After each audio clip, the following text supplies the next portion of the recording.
you woke up this morning, did you rise with purpose? Did you rip back your covers as the chains that bound you to stagnation and to complacency, fully aware of the immense opportunity presented to you in this, another day? Have you been aware of every action, every word that sprung from the depths of your own consciousness, and were you careful, meticulous, in selecting the very best ones to push forth into existence here today? On this day, March 13th, 2016, have you been intentional? Or have you not? Acting in a way that is consistently deliberate in our speech and in our actions is frustratingly elusive, to say the least. At an age where it seems so much of our lives have been predetermined, it feels nearly impossible to face each day as anything more than going through those familiar, at times incredibly unfulfilling, necessary but mundane motions. Consider for a moment the conversations you've had today. Reflect on each sentence you have uttered, every comment you've shared among a group of your peers, each word you've whispered behind turned backs, and especially every thought you've held captive on the tip of your tongue, never daring to let it go. Today, my friends, have you said something that mattered? I mean, really mattered. And let me be clear, I'm not asking if you've elaborated on a well-researched opinion over your thoughts on the feasibility of global nuclear disarmament or discussed how to attain world peace. No, that's coming later. I'm asking, have you made someone laugh today? Today, have you reached out to someone who looks lost and confused and maybe a little alone? Have you had an inviting tone, and have you made someone feel wanted, cared for, heard today? Have you consciously and deliberately spoken in a way that improved your world as you know it today? Sticks and stones may break my bones, but words will never hurt me.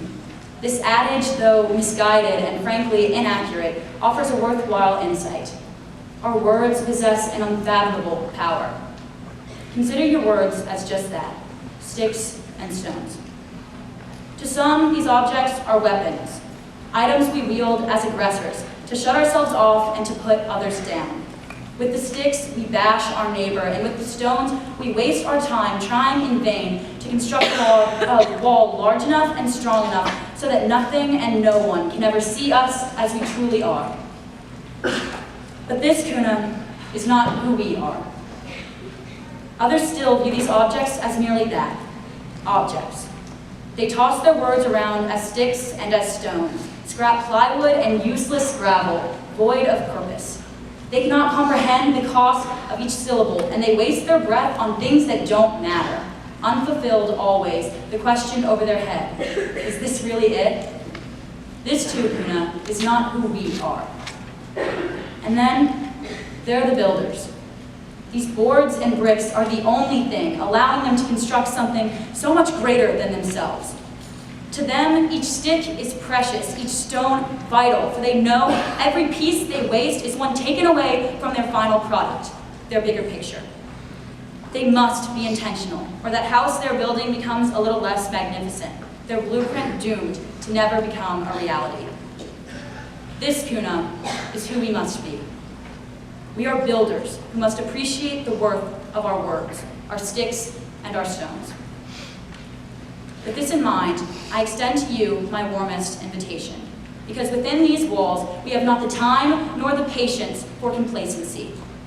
Over the next 3 days, I invite you to be intentional, to start conversations that matter.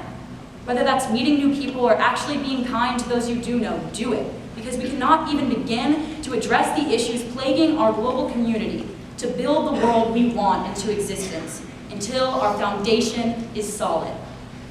Say something, do something, be something that matters. I promise there's no better place to start. So tomorrow, March 14th, 2016, when I ask, did you rise with purpose on this morning? I implore you to be able to say yes. Welcome to the 2016 Kentucky United Nations Assembly. Start the conversation.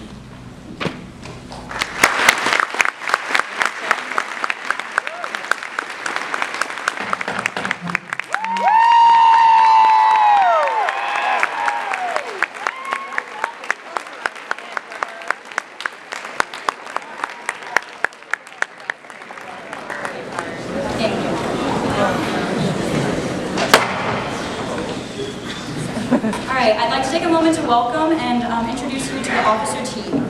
So, without further ado, let's get 2 big claps after each name is called, so let's practice that. 2 big claps. First, I'd like to introduce your committee chairs. So, Abby Herring, Abby Preston, Amanda Johnston, Eddie Joyan, Brittany Nordwalk, Christina Joy Session, Corinna Gridley, Ann Namba, Logan Down, Amalia Smith, Mustafa Achar, Nick Landis, Patrick McDowell, Philip Sandman, Thomas Barber, and Danny Bandit.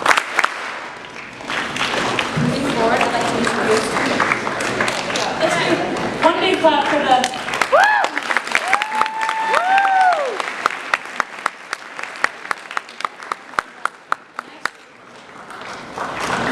Media Corps. Your assistant editors, Claire Nickel, Selena Williams, and Laura Callahan.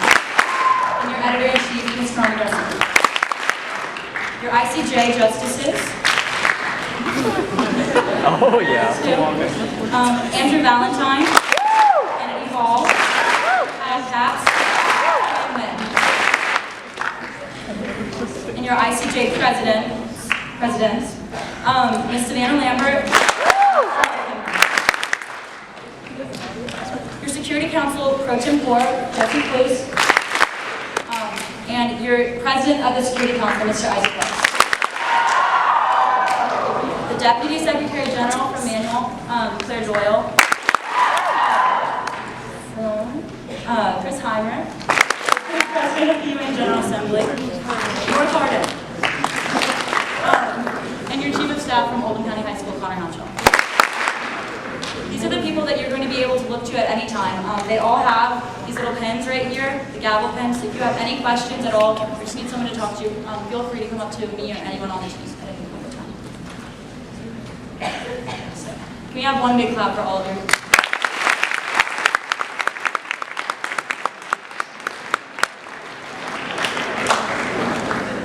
I'd now like to call up Ms. Claire Doyle, your Deputy Secretary General, to introduce the